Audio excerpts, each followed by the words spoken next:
There are 8 steps to finding yourself, your core personality, using the circle of foxes and the dance of the coyotes' medicine wheels. I've already discussed the first 2 steps in previous videos. We start in the South. The first step was deciding we aren't powerless children anymore. The second is being willing to learn. Now it's time for the third step, true freedom. Sometimes we believe we're free to live our life as we choose, but it's only because we've been blinded to the truth. We've been tricked into thinking we have freedom, but we're bound by our choices and beliefs. We've tricked ourselves into believing we have to behave in a way that our image makers deem appropriate. If they wouldn't approve of something, it's off limits to us. We're free as long as we act within the confines of what our original caregivers deem to be acceptable. As long as we make our choices from an approved list, we're free. If we step outside of these boundaries, we're chastised, shunned, or worse. This goes so deep that if we step outside of these bounds, and our parents, teachers, religious leaders, and friends never find out about it, and it harms no one, we still feel guilty. But that's not true freedom. In actuality, we aren't free at all.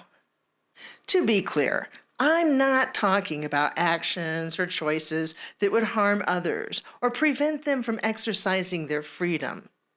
I'm not talking about hurting people or stealing things. This isn't about violating others. This is about the choices we make for our career, our friends, romantic partners, and how we decide to present ourselves to the world. It's about what we wish to study, to do in our spare time, or where and how we want to live. If we believe that we need the approval of others or for them to do certain things for us, then our freedom has limitations. If our loved ones don't give us the freedom to explore other ways of doing things, other beliefs and cultures, we're trapped by their expectations. If we're trying to find our true core personality, simply rebelling shows we're still being influenced. We may have found who we are not, but that doesn't mean we've found who we are. Rebelling against what others expect or dream for us doesn't show us our core personality. I discussed in my videos on brainwaves how our brainwaves are the slowest, most powerful when we're a young child or a newborn baby. These brainwaves are the strongest that we'll ever have in our life until we finally cross over. And it's these brainwaves that put us in direct communication with our higher power and our inner elders. We're closer to the Great Spirit as a newborn than we'll ever be in our life.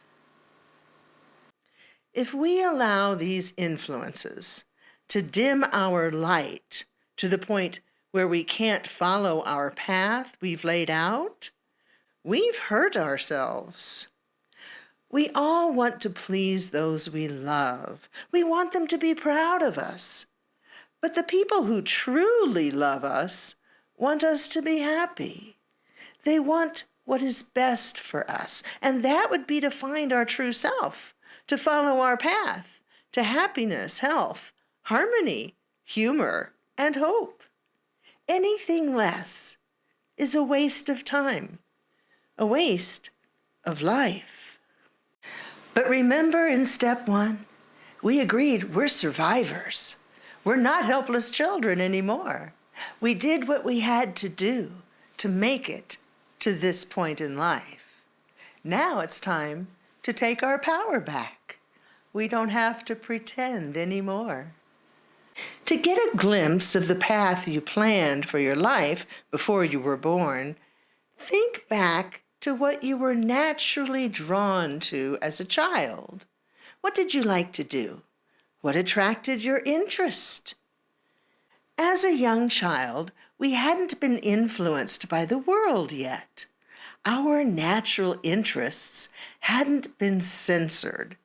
If you can remember what you liked to do and what drew your attention as a young child, you'll have a clue to your true self. For some, it may be tempting to blame those who had a hand in our upbringing for steering us away from our path. We may have been led to believe we wouldn't be loved if we didn't follow the plans laid out for us. For some, it was mandatory college or trade school. For others, it was following in the family business. Some of us may have felt we couldn't share our deepest secrets about who we were, how we felt about ourselves, or who we loved. If our family knew the truth, we fear they may not have loved us. We had to pretend to be interested in things we really didn't care about. We had to act like someone else to be worthy of their love. We may have had to change who we were to be more acceptable in their eyes. In our second step, we studied our life and we learned from it. We know why we made the choices we did, and we learned from our mistakes. Now, we give ourselves the gift of true freedom.